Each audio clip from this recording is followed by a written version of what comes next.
It's very nifty, and I hasten to point out that this facility was actually started with seed money from one of our grant programs called the Specialty Crop Grant. So we were happy to learn about that and to see the progress that's been made here.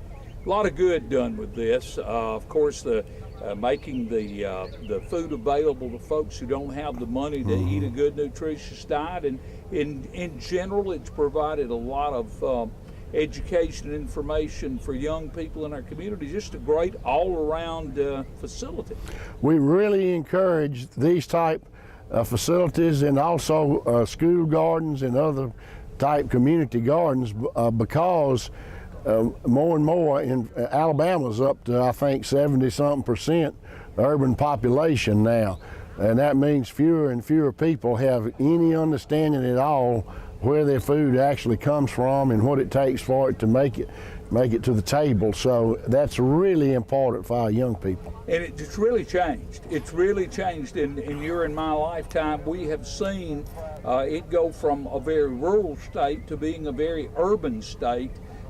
We have the cities like Sylacauga. Of course, we have our bigger cities too, but it's really changed in our lifetime, hasn't it? It has, and a little before our lifetime, but not a lot. About 40% of our total population in the United States was associated one way or another with feeding us, and now it's less than 2%. So there again, it gets us back to the lack of understanding of where our food comes from and what it takes to get it to our plates. What we have left as far as our agricultural community, what percentage of our farms in the state of Alabama are family farms, and how much territory do they cover? We still have, I'm not fresh on these numbers, but we still have in Alabama a significant number of family farms, because generally speaking our farms are somewhat smaller than you would see, for example, in the Midwest, where they are much more likely to be corporate farms or big, almost industrial type farms.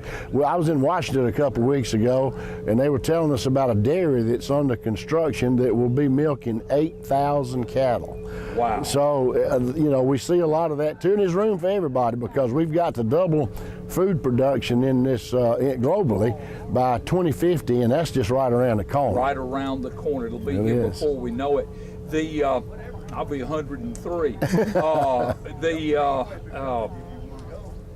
You're not seeing as many people with gardens in their backyards, it doesn't seem to me, as we once saw. That's exactly right. But actually, it's certainly nothing like it was when we were young people and had family gardens. But we are seeing actually an increase in family gardens and in interest in locally grown. We're seeing more of our municipalities that are allowing backyard chickens, for example.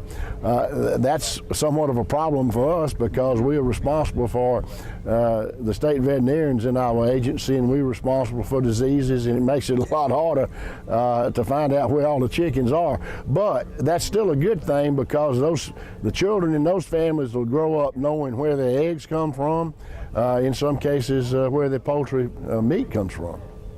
Well, thank you very much for coming, Commissioner. We appreciate having you in Sylacauga. Well, it's great to be here, and we're looking forward to our meeting later today and seeing some more of the community on such a beautiful day.